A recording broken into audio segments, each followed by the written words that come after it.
On a à peu près 250 étudiants sur le campus.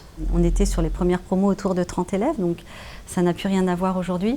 L'international, le fait que les langues, toutes les langues se côtoient, toutes les cultures se côtoient, font que fondamentalement le campus n'a pas changé. L'Amérique latine, c'est un peuple qui, malgré le fait que nous pensions qu'il est uni, ne l'a jamais vraiment été dans son histoire.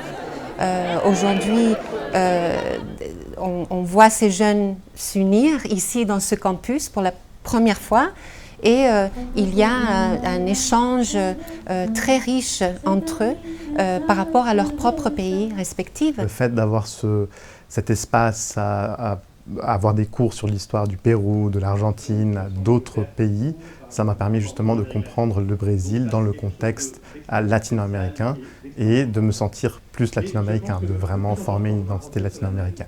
Je dirige un institut de recherche, qui est un institut de recherche, donc qui fait des évaluations de politique publique de santé. On voit qu'ils ont grandi, et qu'ils ont évolué, qu'ils ont fait plein de choses, en partie grâce à ce qu'ils ont vécu sur le campus de Poitiers. Poitiers aujourd'hui, c'est une belle offre de formation en 4 langues, puisque nos enseignements sont proposés en français, en anglais bien entendu, mais aussi en espagnol et certains enseignements en portugais.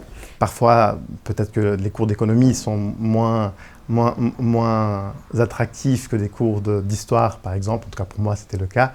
Mais le fait de pouvoir avoir une introduction de chaque thème et de pouvoir justement monter une certaine culture générale sur les sciences sociales est absolument nécessaire. Feliz aniversario, Poitiers.